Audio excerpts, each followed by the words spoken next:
Almost everybody who watches my videos are invested in AMC and know what's going on. Yesterday, I got a message in the free Discord from somebody asking to reach out. We popped over to the DM zone, and this is what they said. Pretty much the breakdown of this message is that his friend does day trading, but he funded it as his friend is a little more seasoned than he is, but he stumbled across one of my videos and noticed that there is a lot of talk around AMC, GameStop, and HYMC. He wanted to know what is all the talk about. You see, most people who watch my videos already are informed on AMC and probably are invested in AMC, but the people who don't know will definitely have a lot of questions. So before we really dig into this message, just make sure you join the free Discord link down below so that you guys can ask as many questions as you want about anything. Now, I think the main purpose for this question was, I'm uninformed, what's going on? Should I buy calls? Should I buy shares? Should we DRS our shares? If we do buy shares, etc. And what is the play all about?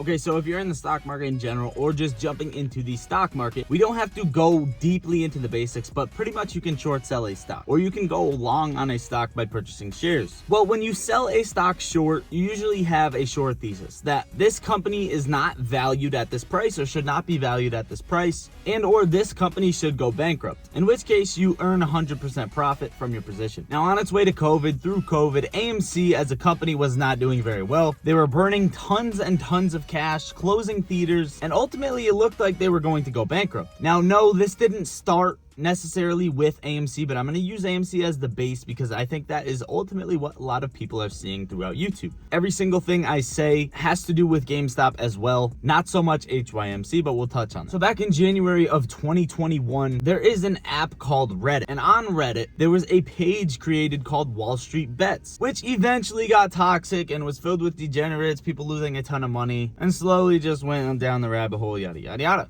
However, they did start something amazing. When AMC came all the way down to $1.91 a share, this stock was bought up by hundreds of thousands, if not millions, of retail investors. The amount of short sellers that were in this play, and they were so close to letting this thing go bankrupt, was not enough to match the long buyers on this play. AMC soon after ran to about $21 a share. This wasn't because they were cash flow positive. It wasn't because of any type of catalyst, no matter what the news says, because the news outlet, the media outlets will tell you that they are right and they are on point every single time with the news. They will sugarcoat it and put a little bit of salt and a little bit of bullshit on there, but that's besides the fact. So as some retail investors took profit off that hundreds, if not 1,000% gain, most of them stayed, most of them being a 90% stake in the company. Now, holding down the line, retail investors knew one thing: shorts had to cover. Shorts knew one thing: this company is not cash flow positive and it is not valued at this price. There's two differences. The one difference is retail doesn't have to pay anything. When a short seller borrows a stock, they actually have to pay a cost to borrow fee. Number two, retail investors don't have to worry about their shares. What do I mean by this? Depending on certain market conditions and portfolios, whoever a short seller borrows their share from, that share has a potential chance at being forced recalled, which means they will be forced to cover. Now, if 90% of retail hold, they can't get any shares. We name the price necessarily, and this is the way it should have went down. However, back in January of 2021 on AMC and GameStop, the buy button was stolen. The DTCC bailed out big money with over $9.8 billion,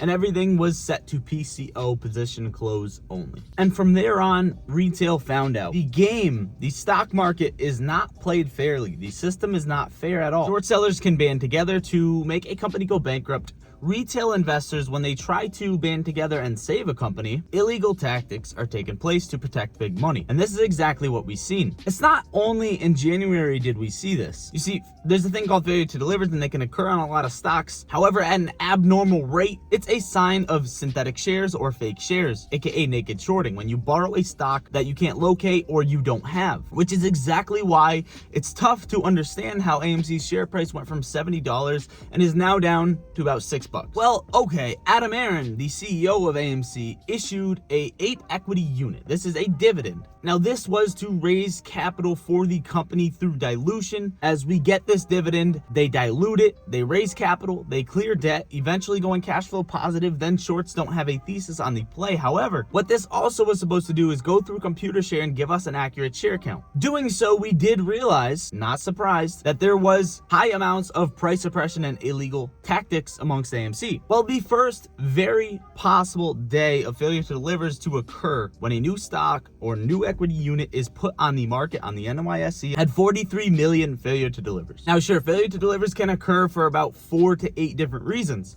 However, not on the first trading day. And again, I'm just nitpicking through a couple different pieces. Ever since January of 2021, illegal shit has been going on behind the scenes. Now, there's 2 things that this community is trying to do. 1, fix the stock market, make it actually a fair market. This is the toughest thing to do, and this is the hardest thing that we will have to do. And 2, get our squeeze, get our short squeeze, get our MOAS. And the reason it's going to be the mother of all short squeezes, aka MOAS, is because, again, we name the price, and this is what it should have been way back. Instead, now we have to focus on something else. Overall, the following videos you see on my channel are going to be updating you on DD and where we're at to fix the stock market and where we're at to get a squeeze. Because even if we don't fix the stock market first, the short squeeze can happen depending on what happens with central banks, what happens with the stock market, who's under pressure. Because again, DTCC can bail them out like they did back in January unless they don't have this bailout money. Hedge funds and institutions can avoid margin calls unless they don't have that collateral, which is what we went over, which is phase 6, which is all of these funds crumbling videos that I've been throwing out to you guys. So you can choose to join this community, or you can just choose to support it and share it and let people know what's going on.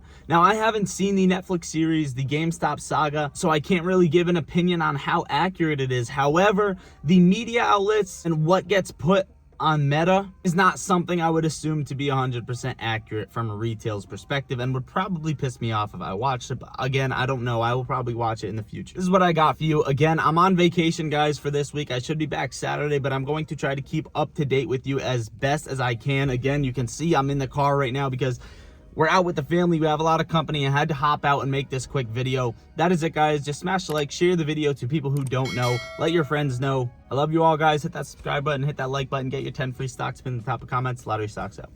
All right, as I'm walking back to my spot and editing the video, I realized I didn't fully answer your question. Should you buy calls? Should you buy shares? Should you DRS your shares? And the answer to that is that I cannot give financial advice. However, there have been a lot of issues of manipulation with market makers, and they have tons of control over our market. So playing calls is risky. If you do so, make sure it's at the right time and you give yourself enough time. Again, not financial advice, but personally, shares is the way to go if you want to put pressure on hedge funds, institutions, and ultimately join the community. Except if you want to play a quick bang for your buck, then calls at the right time will probably get you to where you want to be.